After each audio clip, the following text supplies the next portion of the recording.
Bienvenue sur ActuFlash, la chaîne où l'actualité camerounaise frappe vite et frappe juste. Ici, pas de langue de bois, pas de rumeurs emballées, on analyse, on décrypte et on met les faits sous les projecteurs, même quand ça dérange. Politique, société, dossier brûlant, ActuFlash, c'est l'info sans anesthésie. Si tu veux comprendre ce qui se joue vraiment derrière les discours et les clashes, abonne-toi maintenant, active la cloche et rejoins la communauté ActuFlash. Parce qu'ici, le silence n'est jamais une option. Quand les mots deviennent des machettes.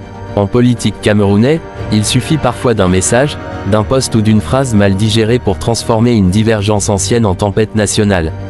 Ce qui se murmurait hier dans les couloirs s'expose aujourd'hui sur la place publique, sous les projecteurs des réseaux sociaux. Et quand les langues se délient, ce sont rarement des fleurs qui tombent, mais des pierres bien taillées. Le récent échange musclé entre des proches d'Issa Chiroma Bakary et du Mouvement pour la Renaissance du Cameroun, MRC, illustre cette dérive verbale devenue presque banale. Au cœur de la polémique, une sortie de Chris Manengs, ancien directeur de campagne d'Issa Chiroma, qui a provoqué une réplique foudroyante de Mamadou Mota, vice-président du MRC. La réponse de Mota, longue, mordante et volontairement sarcastique, dépasse la simple mise au point. Elle prend la forme d'un règlement de compte politique, mêlant attaques personnelles, rappels historiques et leçons de morale militante. Une séquence qui en dit long sur l'état de la classe politique et sur les fractures internes de l'opposition camerounaise. Comme le dit un adage africain, quand la calebasse est fissurée, même l'eau calme finit par fuir. Et cette fois, la fuite est bruyante. Acte 1, la mèche allumée et l'explosion verbale. Tout commence par une déclaration publique de Chris Manengs, ancien stratège de campagne d'Issa Chiroma, dont les propos sont perçus comme une attaque directe contre le MRC et certaines de ses figures. Dans un contexte politique déjà tendu, cette sortie agit comme une allumette jetée dans une poudrière. La réaction de Mamadou Mota ne se fait pas attendre.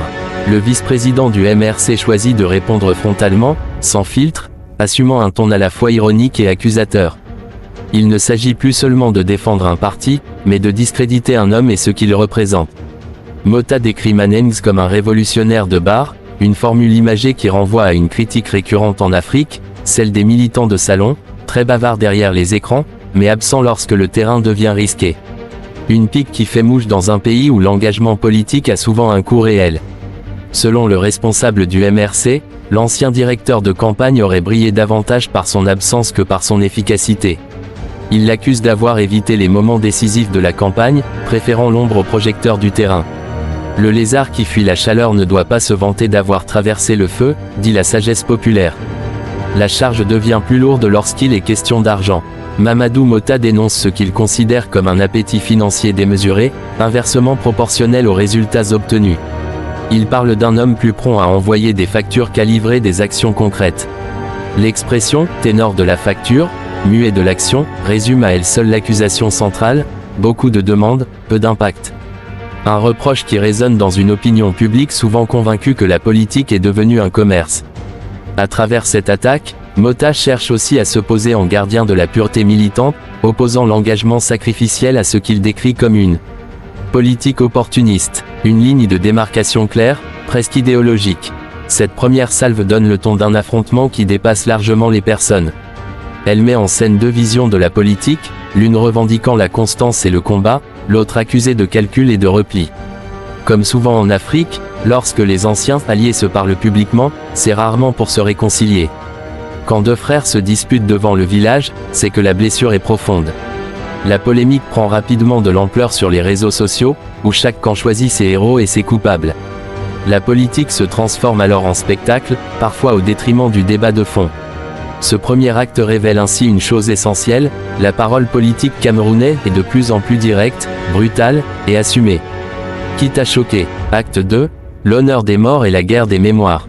Au cœur de la réponse de Mamadou Mota se trouve un point particulièrement sensible, la défense de la mémoire des Khan, figure respectée du combat politique au sein du MRC.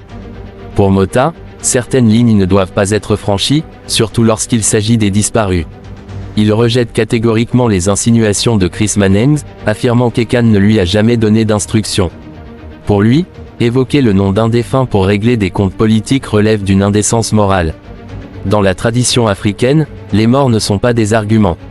On ne réveille pas les ancêtres pour gagner une dispute, rappelle un vieux proverbe. C'est dans cet esprit que Mota monte au créneau.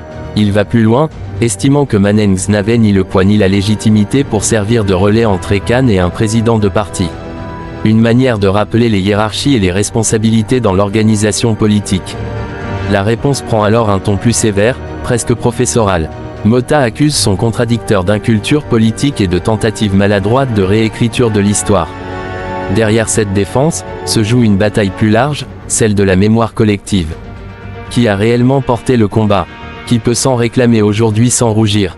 Dans les partis politiques camerounais, comme dans de nombreuses structures africaines, l'histoire est un capital. La manipuler ou la salir peut coûter cher. Mota insiste sur une distinction qu'il juge fondamentale, celle entre ceux qui ont pris des risques réels et ceux qui sont restés à distance, attendant les retombées. Le palmier ne donne pas de vin à celui qui n'a pas grimpé, dit-on. Cette partie du texte révèle une colère profonde, mais aussi une volonté de poser des balises morales.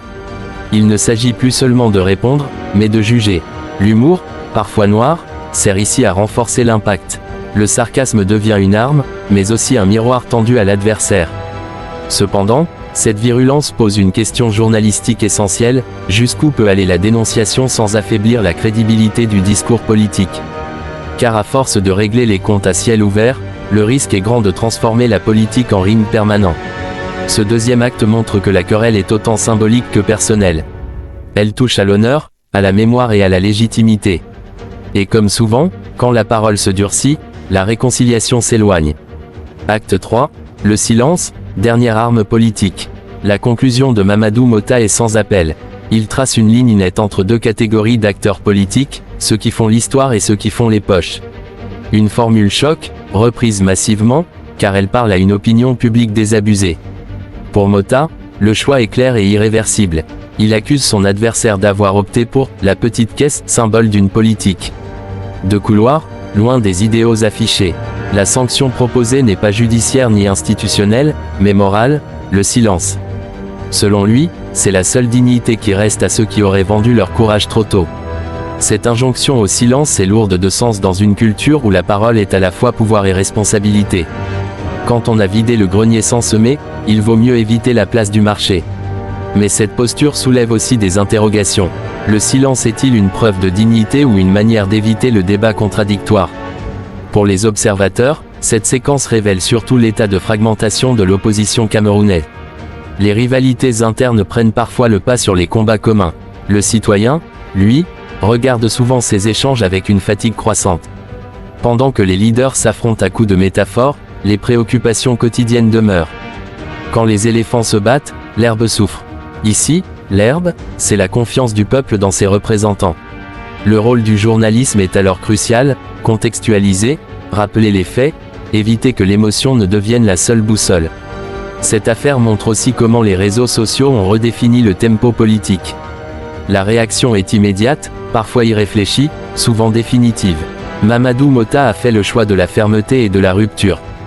Reste à savoir si cette stratégie renforcera son camp ou accentuera les divisions. Car en politique, les mots laissent des traces plus durables que les coups. Et certaines phrases survivent longtemps à leurs auteurs. Comme le dit un proverbe africain, le temps est un juge qui n'élève jamais la voix, mais dont le verdict est sans appel. L'histoire, elle, observera. Et elle ne retiendra ni les factures ni les insultes, mais les actes qui auront résisté au silence des années.